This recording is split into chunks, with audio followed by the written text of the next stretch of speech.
Şimdi sabah saat 9:30. Bugün annem ve teyzem geliyor. Bu su istiyor. Çok kuru.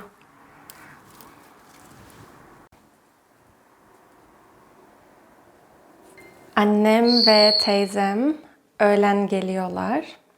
Ama ondan önce benim bir tane dersim var. Ondan önce ben bir tane ders yapıyorum. O yüzden şimdi hazırlanıyorum. Saat sabah 9:30. Şimdi mutfak biraz dağınık. Ben dağınık mutfak sevmiyorum. O yüzden biraz mutfağı toplamak istiyorum. Bu bitkiye de şimdi su veriyorum.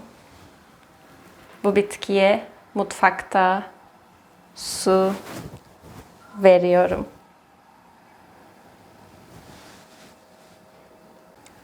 Suyu açıyorum.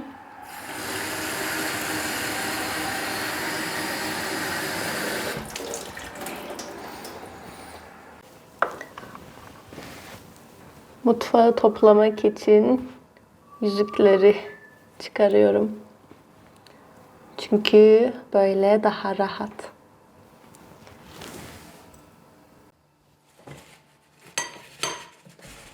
Her şeyi topluyorum ve mutfağı düzenliyorum. Çünkü daha sonra annem ve teyzem geliyor. Annem ve teyzemle birlikte yemek yemek istiyoruz. O yüzden mutfağı hazır ediyorum. Her şeyi topluyorum. Temizliyorum ve siliyorum.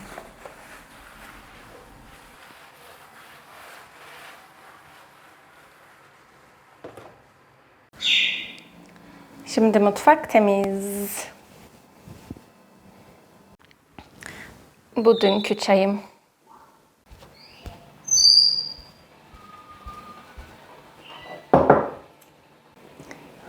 Bugün de çay içmek istiyorum. Aynı bardağı kullanıyorum.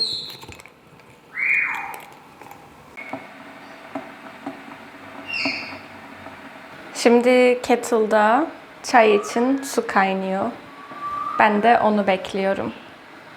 Çünkü derste çay içmek istiyorum. Ben çayı çok seviyorum. Ama kahveyi de çok seviyorum. Derste bazen çay, bazen kahve içiyorum. Ben sabah genelde kahvaltı etmiyorum. Çünkü bilmiyorum.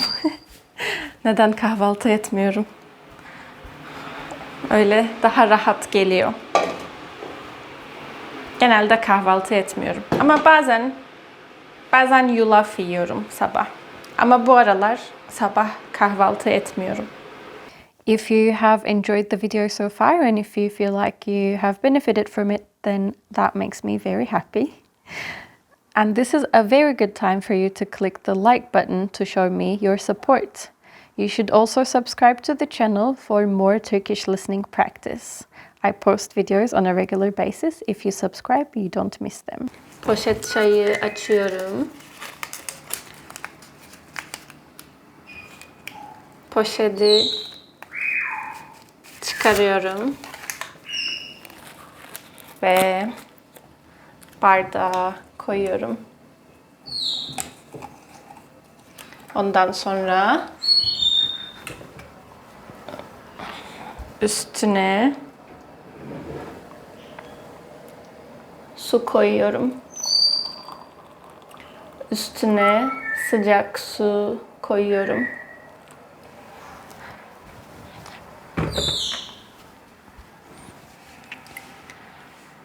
Ben aslında böyle poşet çay değil, demleme çay seviyorum. Ama evde çok poşet çay var. O yüzden bu aralar poşet çay içiyorum.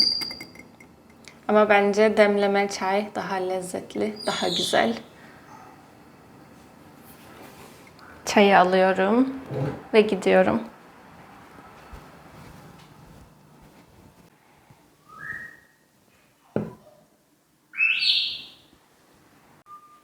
Çalışmak için hazırım. Bir tane ders yapıyorum. Ondan sonra annem ve teyzem geliyor. Ve birlikte kahvaltı ediyoruz, yemek yiyoruz.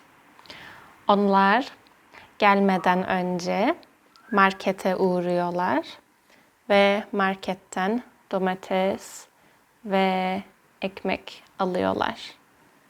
Çünkü evde domates ve ekmek yok.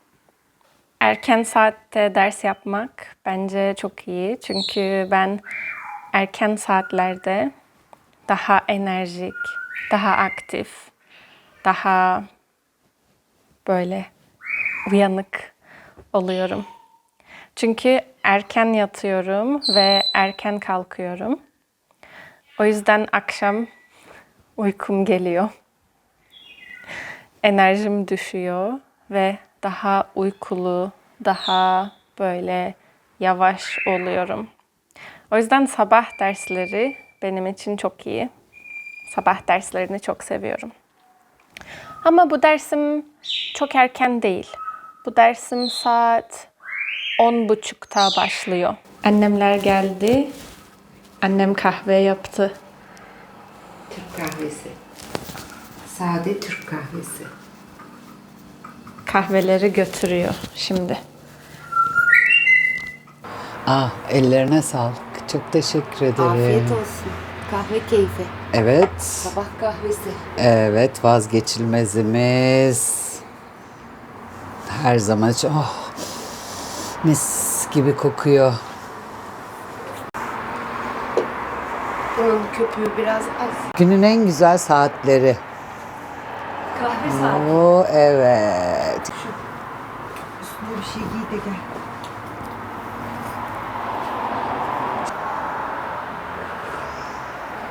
Balkonda hepimiz kahve içiyoruz. Kahvelerimiz çok lezzetli.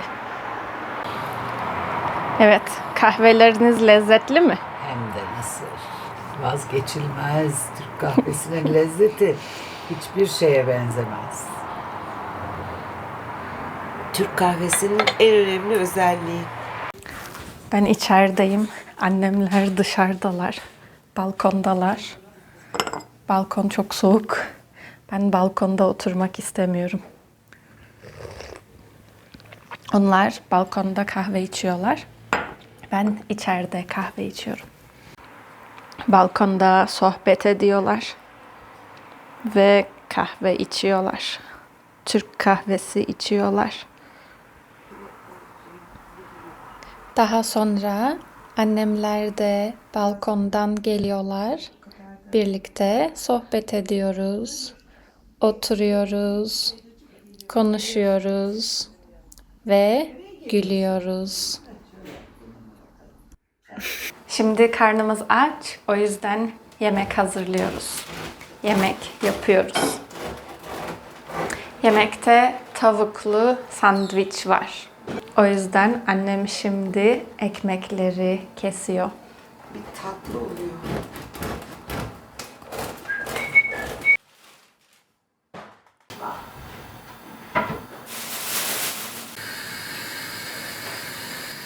Neydi? Bayu muydu?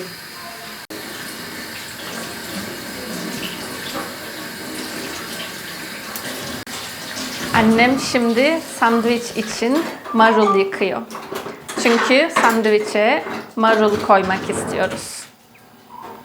O yüzden annem şimdi marulları yıkıyor. Biber de koyayım mı? Koy. Sandviçe bir de biber koymak istiyoruz. O yüzden şimdi annem biberleri de yıkıyor. Biber yıkıyor, marul yıkıyor ve domates yıkıyor. Sandviçlerin içine biber, marul, domates ve tavuk koymak istiyoruz. Annem domates kesiyor. Ben sandviçleri hazırlıyorum. Teyzem tavuğu ısıtıyor.